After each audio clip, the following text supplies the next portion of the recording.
Southeast sports fans? Welcome back. I'm Hanna Barton, joined by Brenden Schaeffer. We're previewing your 2025 Mississippi State Bulldogs today. And I think if any team in the SEC needs a winning season more than anyone, it's Mississippi State, Brenden. Yeah, it's been tough for them. And obviously, this is a little bit of a different type of preview than with all the other teams because you do still have that looming remembrance of Mike Leach and the way in which head coach Jeff Lebby had to take over this program. It's beyond football in some ways, but now that we're getting a couple of years removed and he is still in charge there, you start to wonder about expectations and whether or not another losing season would put him on the hot seat down there in Starkville. So it'll be an interesting one to get into. Maybe not quite as much talent as some of the other teams in the conference, but of course, everybody in the SEC reloads these days through the portal. And so Mississippi State, I think, will be coming into this season with a little bit of something to prove to the rest of the conference. What's going to be tough, though, is they do have a pretty grueling schedule that we'll get into here in a little bit. Yeah, Jeff Lebby shared whenever heading into the 2024 season that basically lost every single starter that had been there at that position to the portal, which was kind of evident in their 2-10 season. Didn't have any SEC wins, but they brought in over 50 new players and added at least one transfer at every single position except for specialists. So certainly doing what he can to restock this Mississippi State roster. And someone that he did bring in last season, but we only got to see a little bit of, was quarterback Blake Shapen. Yeah, his injury last year is something that maybe we lose sight of when we kind of let's be honest, we wrote off Mississippi State at a certain point in the season where we just didn't think anything was going to amount of their season, and ultimately that came to fruition. But the guy that they wanted to be starting at the quarterback position for the duration didn't end up able to do so due to injury. Blake Shapen back healthy, I think, again, another one of those guys who you say, you may think whatever you thought of us from last year, but this is a guy that they believe can still be a difference maker for them as they look to try to claw out, like you said, a winning season. Even just getting to 500 in bowl eligibility, I think would be an accomplishment, especially relative to some of the expectations that we'll talk about when getting into the schedule. Their win total at DraftKings Sportsbook just 3.5 this year. And so still not much is expected of this team, but every opportunity to try to exceed that and see what Jeff Lebby can't put together as a coach who certainly had some credentials before taking over at Mississippi State and is going to try to continue to hold on to that job and advance this program under any means that he can.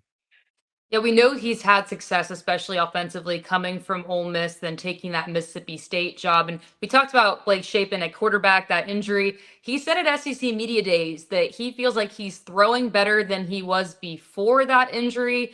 Unfortunately, they did lose his biggest weapon in Kevin Coleman transferring out, but they brought in guys from pretty much all over the SEC. Anthony Evans from Georgia, Marcus Allen, Aiden Williams from Ole Miss, Brennan Thompson from Oklahoma. At the running back position, they picked up, check out this name. You ready? Fluff Bothwell from South Alabama. So I know I'm a big fan of that one. So brought in some transfers, but obviously you've got guys from all over that were coming into this roster. Now we see that a little bit more in today's landscape, but how do you think that this is going to play out in terms of honestly just getting these guys to gel together? Yeah, it'll be interesting, but I think there is a built-in advantage having some continuity at the quarterback position. Again, not the guy that played every game, but the guy that was destined to and that was around the team and that was involved. And so when you talk about having a system down and understanding what the expectations are from the offensive side and the coaching staff, I feel like as long as what Blake Shapen felt was the case down there at SEC Media Days is that he's in a really great spot coming into this season, he should be able to bring guys along with him. And that's going to show some improvement for an offense last year that just didn't have the horses. They didn't have enough consistency. But the blitz in the portal is hopefully something that can jumpstart this Mississippi State program as we move into 2025. And I'm sure fans are really hoping to see a spark in that offense. And we're going to see how we think it might fare when we look at the schedule in a little bit. But let's move to defense now. They had a huge issue specifically with pass rush defense. I'm looking at their results from last season. UMass and Eastern Kentucky were the only teams that Mississippi State played last season that scored fewer than 30 points against them. So not only do they want an offensive spark, but they really want to be able to lock down that defense as well. Yeah, you hear about like the no-fly zone when you think about Texas's pass defense last year. That was not the way you felt playing against Mississippi State in 2024. They ranked 127th in pass defense, just giving up a ton of yards. Actually, that was the ranking for total yards per game, but especially through the air. They gave up a total of 471 yards per game, though, last year. That's just not something that's sustainable in any conference, but especially in the SEC with all the really good quarterback play that you're going to encounter, all the physical running backs and front lines defensively. Across the board, they just have to be better defensively. And again, it's kind of an unknown quantity because they are reliant so much on the transfer portal, but that's an aspect of it that in theory allows you to reload pretty quickly if they were able to get the right guys in place. Yeah, and if you look at their defense compared to the offense, it seems like they had a couple more returners that they were able to retain on the defense that might give them a veteran presence and learning from last year that they'll be able to apply. You look in the linebacker room, they returned Brenden Jennings and Nick Mitchell. And if you look at what some Mississippi State fans, some Mississippi State experts are saying, which we're going to hear from a Mississippi State expert in a little bit here with Kylie, but the secondary could be a bright spot for this team as well. I think if I'm looking at it, their defense to me might have a little bit more of a question mark, but I think it has the biggest room for improvement. And obviously, Yeah, there's just no doubt about it that they have to show improvement with that. But sometimes you just look at a situation like last year and you say, you just throw it out the window and try to start fresh and understand that last year's defense doesn't have to be the way that this one is known. I also think, too, like the inconsistencies of the offense and the quarterback play last year made it an environment that was difficult to defend. Because when you're giving up as many points per game as you did and you're feeling like you're trailing by multiple touchdowns, every Saturday, it's just one of those things that's difficult to get yourself up off the mat if you're a defensive player under those circumstances. I think this year, if the offense is a little better, they're playing in more one possession games, and you're able to find that spark a little bit defensively. I think inherently that's going to improve the unit. There's just no way they're going to be as porous defensively as they were last year. The physicality just wasn't on the level when it came to run stopping or pass defense. They're basically bottom 40 or so in both categories in college football. And so this is a year where I think the rising tide is going to lift all boats when it comes to having just a more respectable offense and allowing the defense to not have to be on the field so often. well, we'll see what our special guest has to say about that. We're going to go ahead and send it to Kylie to hear more. Thank you, Hannah. Well, we got to talk to Brian Haddad at SEC Media Days, who said that they are going in with quiet confidence into this 2025 season. Last season, they went 2-10 overall, not a single win in conference play, and they're just looking to make a bowl game this 2025 season. Let's hear more from Brian.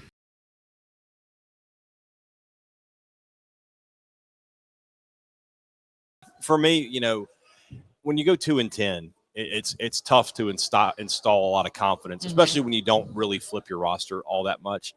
State brought in a lot of new guys. They had to. They were really bad on the defensive side of the ball last year. They went out and really remade most of that defense. There's still some holes there for sure. But talking to Lebby this morning, I felt like he had – I don't know if quiet confidence sounds so cliched, but he talked about wanting to be a bowl team this year, and he feels like he can do that. Now, for them to do that, they got to do against a really tough schedule. They host 4 teams that played in the college football playoff last year, and they also host Ole Miss, who was just on the cusp of it. They got to go to Missouri. They got to go to Texas A&M. They got to go to Florida. They got to go to Arkansas. They have Arizona State on the schedule, who's in the playoff last year. Their first game is on the road against a Southern Mississippi team that is completely remade. Charles Huff coming in from Marshall, he brought a lot of that team with him. If State had played Marshall last year, they would have lost. So I'm interested to see how that game goes. So there's a path for State to be much improved this year. There's also a path where their record isn't a lot better, but they play a lot better. And then there's the third way, which is they're just not going to be any good, and you have to start asking questions about Lebby. So what's that path to be good, essentially, when you don't have these roster changes? Yeah. You got to be 4-0 in your non-conference. You got to find a way to beat Arizona State. You got to find a way to beat Northern Illinois, who they went to Notre Dame last year and won. If you're 4-0, and then you host Tennessee. I mean, it's been since 2018 since we've had a real hard sellout in Starkville for a football game. That was Dan Mullen's first game back when he was at Florida.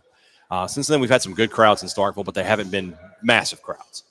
That would be a game. If State was 4-0, I think that the stadium would be as close to capacity as it could. Tennessee is a team I have questions about. I think that State could find a way to win that game, but they wouldn't be favored. Win your 4 non-conference games. You have to beat Arkansas in this scenario. There's no scenario for me with State where if they lose to Arkansas, they go to a bowl. I just don't know how they do it. So that's 5. Can I win one more game somewhere? Can you beat Ole Miss? You've lost 4 of the last 5 to Ole Miss, but Ole Miss this year is a little bit of a transition year for them. That They lost some big pieces. Could you find a way to maybe beat Texas A&M or Missouri on the road? The state game against Missouri last year in the first quarter, it looked like State was finally going to break through, and then it just all fell apart. But could you find a way to do it against a Missouri team that's also big pieces missing there? I don't think you can beat Texas or Georgia. I don't think you can win at A&M. I don't know about Florida. Florida's a team I have questions about, but the Gainesville's a real tough place to play. Mm-hmm. It's going to be tough. State to go to a bowl game this year, it would be a massive achievement, but every step along the path will be really, really tough. Now, Blake obviously went out last year with that shoulder injury. Mm-hmm. We heard from him earlier today saying that he thinks he's thrown better than before that injury. What are the expectations for him, and what are the needs? I need to go injure my shoulder so I can start throwing the football apparently further down the field. He's got to stay healthy, and that goes without saying. That's something with every quarterback, Mm-hmm. right? Like people get like, oh, if they lose their starting quarterback, who in the college football, if they lose their starting quarterback, would be in a good spot? There's not anybody. He just needs to play the way he was playing before he got hurt. He was completing 68% of his passes. I think his touchdown to interception was 9-1. State struggled running the football in the first half of the season last year. They got really good at it in the second half. If they could find that balance there, right? If they can throw the ball effectively and still run the football. I love State's running back room with Devon Booth, Fluff Bothwell, Johnny Daniels. Those are 3 quality SEC running backs. Shapen can't take on as much of the running game as maybe Lebby would like him to. Mm-hmm. You think about Lebby's best offenses. He's got a quarterback who can get some running yards. Shapen will run the ball, but he has to be smarter about it. He's got to know when to duck out of bounds, when to slide. Can't lower your shoulder. You got to take care of yourself. I worry about that mentally, though, because when you play football and the whistle blows and you've been doing it one way your whole life, how do you change all of a sudden? I don't know if he's going to be able to do that or not. If he's not healthy, I like the backups. Luke Cromenhawk, the transfer from Florida State, is good, talented kid. And then you have the freshman Camario Taylor, who is an absolute stud. He is the future at Mississippi State. Big, strong arm, big runner. He will be a perfect fit for what Lebby wants to do eventually. It's about getting through this season. I don't know if I would call it like a quarterback in waiting kind of situation. Mm-hmm. A lot of State fans, because he's a Mississippi kid, they're ready to see him already. I feel like when Shapen throws an interception, they're like, put the freshman in. I hope that's not the case because I think Shapen can be successful in this offense. Yeah. What has the transfer portal looked like with Mississippi State? It's interesting because you compare it through the prism. A lot of what you do with State is through the prism of the Egg Bowl, right? Mm-hmm. You look about State and Ole Miss, and Ole Miss has been the portal kings. They have dominated the transfer portal. No program has thrived more in this era than Ole Miss has. For State, they got off to a slow start in the transfer portal. When Zach Selman took over as the athletic director of Mississippi State, State's NIL was just not in a good spot. It's in a much better spot now. The problem is portal recruiting isn't just as simple as click and shop, right? Mm-hmm. You do have to recruit those guys, and they got to want to come to you. And when you go 2-10, that's tough. So State putting together a top 20 transfer portal class after a 2-10 season was pretty impressive. My guess is if they had been 5-7 last year, they would have been even better because there would have been a little bit more buy-in from recruits. I don't worry about State's NIL. I know it's in a good spot.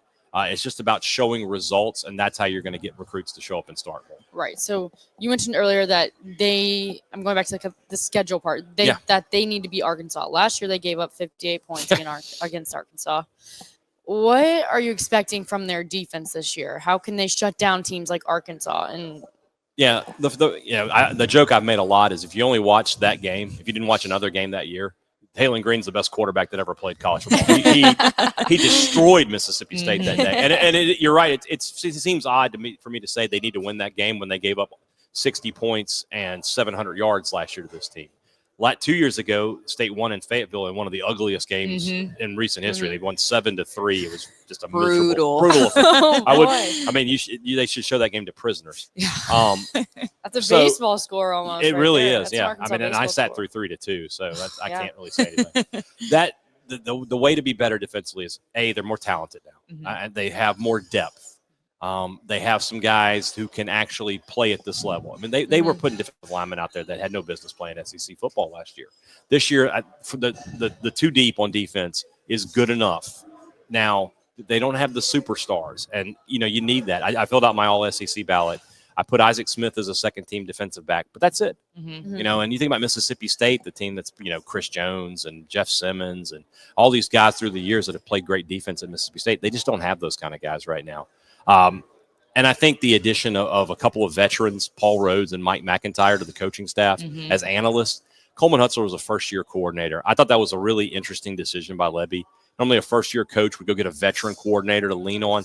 He didn't do that. He went and got Hutzler, and it didn't go well. So now they've added a couple of veteran guys just to be more voices in the room, more experience.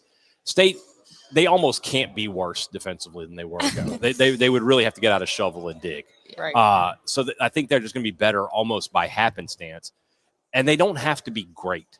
If this defense can just be, if you think about total defense, they were in the 120s last year. If they could be in the 90s this year with what I think they'll do offensively, that should be good enough to win some games and be close to being in a bowl game.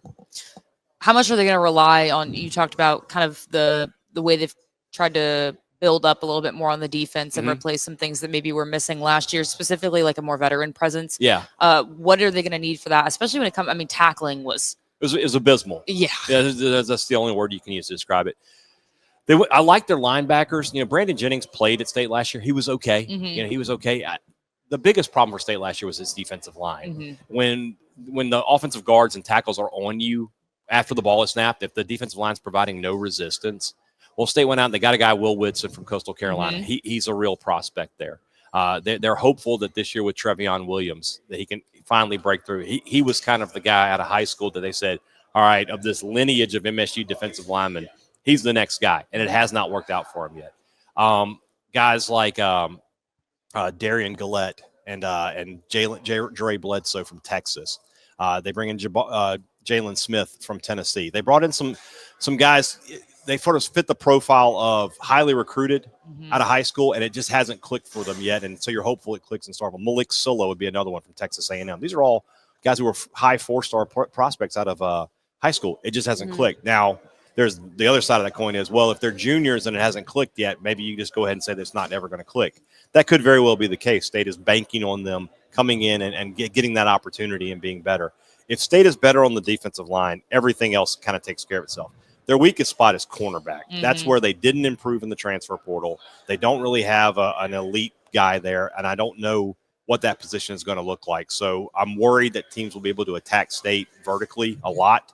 But if they're better in the other spots defensively, maybe they can just hold it together.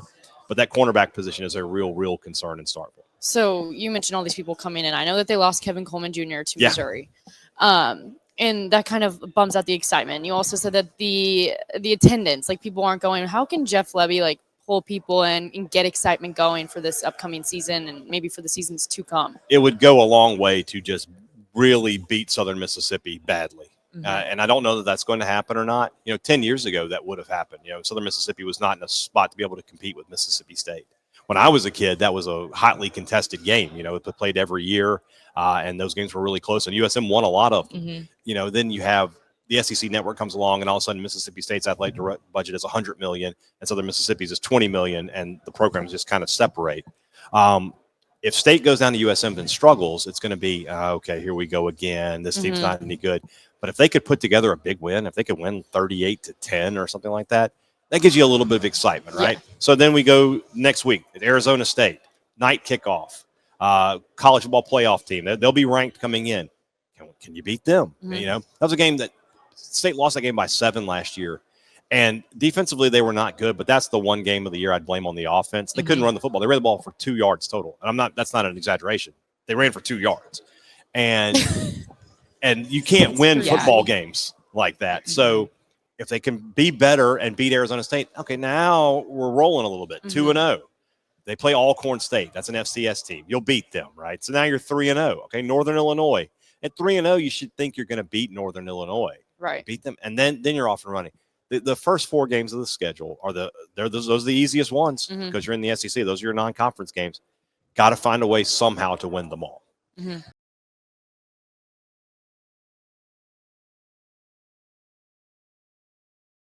Back at taking a look at this Mississippi State schedule for the 2025 season. Brenden, wins are set at 3.5 right now. Looking at the schedule for the Bulldogs, do we think that's something they're going to be able to clear? It's kind of tough to say no because it is such a low number, which makes it a low bar to clear. The odds at DraftKings Sportsbook suggest it's more than possible, -150 on over 3.5. But I think when it comes to that, you're going to have to certainly clean up in the non-conference if you are Mississippi State. And they start off with an interesting one in state. I think that's even a road game at Southern Miss. And so don't lose that game. I mean, if you lose that game, it kind of is going to set a tone for the season that's not very favorable. Having to go on the road there is kind of an interesting scheduling quirk for a power conference or even an SEC team. But that's one that I'm just going to have to mentally chalk up. If I'm going to try to find the positives for Mississippi State going into the season, I'm going to believe that they go in there, they set a tone, they win by multiple touchdowns, which gives them a little bit of momentum maybe going into a game against a team that was in the college football playoff last year in Arizona State, and you're getting to host that one. And so if you find a way to somehow knock them off, I think you handle Alcorn. Don't overlook Northern Illinois. That's, of course, the team that beat Notre Dame last year. You can find a way to start 4-0. I don't think that's impossible for this team. More likely, it's probably 3-1, depending on how Arizona State bounces back from last year. And so if you are 3-1, obviously you're going to have to find one conference win if you're going to end up clearing the win total at DraftKings Sportsbook. They can pick off somebody, can't they? The problem is this has got to be one of the toughest schedules in the SEC. And it kind of makes sense because, well, everybody that's playing you gets to say, oh, Mississippi State is on our schedule. That's one of the weaker teams in the league. And you kind of chalk that one up as a win. I think that mentality, though, is going to catch somebody napping. I don't know who it's going to be. I don't know if it's going to be home or road, but I think there's going to be opportunities here. You have to go to Arkansas, have to go to Missouri. Like, those are ones that maybe you find a way. Maybe Florida is dealing with some injuries to DJ Lagway, but those are all road games, which is going to make it particularly difficult. When your home slate is Tennessee, it's Texas, it's Georgia, and it's Ole Miss. There's just not a lot. Like, for them to win a conference home game would be a national storyline. That's a tough schedule. You can't find one home game in that conference slate where you go, okay, that's ours. Circle that one as the one that we're most competitive in. That's tough. I'm not saying they won't do it, but that's very difficult to think beyond the terms of like the 3.5. Even if you clear it, Hannah, we're talking about a season where 4-8, that doesn't get anybody excited. Yeah, obviously Ole Miss being one of those SEC home games, it's the Egg Bowl, and so you never can count anybody out. One of the oldest rivalries in college football. One of the, I think the word that I've heard it used is nastiest rivalries in college football. That's fair. And so you never know what can happen with that one. But like you said, I mean, the home schedule for Mississippi State is just brutal. And truthfully, we've heard from Mississippi State fans that Southern Miss game, while it's away, and Southern Miss and Mississippi State have history. It goes back, and I don't think that's going to be a cakewalk for this Mississippi State team. With that being said, I do think a win, and as you said, a dominant win over Southern Miss would set them off on a good foot. And then who knows, maybe you host Arizona State, looking at this schedule that, yeah, you've got 2 winnable games coming up at home, but you want to have an opponent that you can kind of show like, all right, we're here, we've got some momentum. And then you host Tennessee, and I think that's just, and then go to Texas A&M, to Florida back to back. I mean, I would say this is the most brutal schedule we're looking at in the SEC, especially for a team like Mississippi State that is just so desperate to even break even with wins and losses. If I were to find, like, really dig deep for the optimistic viewpoint, it's that Arizona State was in a Big 12 conference last year that wasn't very good. They kind of snuck in, and then they obviously lose some pieces from that year's teams. Cam Scatabo was their heart and soul offensively, and he's in the NFL now. So, like, home game against Arizona State, you win that. Let's say you do go 4-0, a team that can clear its season win total on September the 20th, in theory. And I think there's maybe a coin flip chance that they actually do it. But then I can't find wins the rest of the schedule. But let's say, okay, September 27th, you are undefeated. Tennessee is coming into your place with a quarterback situation that's, a little bit unknown. We think it's going to be Joey Aguilar, but obviously everything that happened in the offseason with Nico transferring away and then the way that happened, it's not impossible that Tennessee is in a little bit of turmoil early in the season, and that is their first road game. So is there a realm in which this team goes 5-0 to begin the season, but then finishes 5-7? I absolutely think there's a non-zero chance that happens. But if you do start 5-0, that would be your sign that, okay, Mississippi State is a little bit more on a level playing field. They can pick off one more team. I give them a very slim chance to get bowl eligibility this year, but I can't say it's a no chance because, again, that would be the path, is being able to start off on the right foot in an in-state rivalry game, manage an Arizona State team that is different than a year ago, and it's at your place, and then be able to pick off Tennessee because they've got to come to you. That's maybe the best path I would see. But again, I just don't know that we can count that any of those things as a given. All right, where do you see kind of being the win mark? First of all, before we get the win total, your final win prediction, what does Lebby need to do to be able to keep this job in Starkville? I think even like a 5-7 with how brutal the schedule is gets him there. But the pitfalls and the ways that he loses the job are pretty evident, right? You mentioned that you can't just count out that Southern Miss game. If you lose it, the seat's going to be pretty hot. There's some goodwill, there's some understanding, some patience with the situation in which he inherited this roster and this program.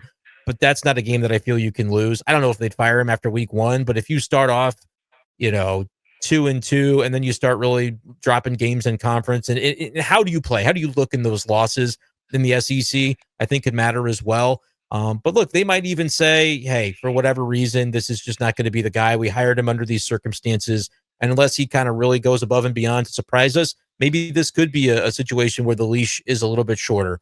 I think 5-7 saves him. Leash, Bulldogs. Yeah. Creative. I'm not even trying to make a pun. I want to be respectful to what's going on there with Mississippi State, but you're right. I mean, I guess that kind of does play. I think 5-7 saves him. I don't think he has to have a bowl this year in order to keep the job necessarily. But again, if you're 5-7 and you look pretty paltry in some of those losses, that could be one of those things where the temperature gets pretty hot. But does 4-8, like, does clearing the win total even save him? I'm not 100% sure that it does. That's my prediction for this team is 4-8. I think they'll at least go 3-1 in the non-con. And if they don't manage Arizona State, they'll find a way to pick off somebody in conference play. But you could get to the end of a long, grueling conference slate of a 1-7 and say, okay, whoop-de-doo, we cleared our win total for whatever DraftKings thought we should get before the season, but that may not be enough.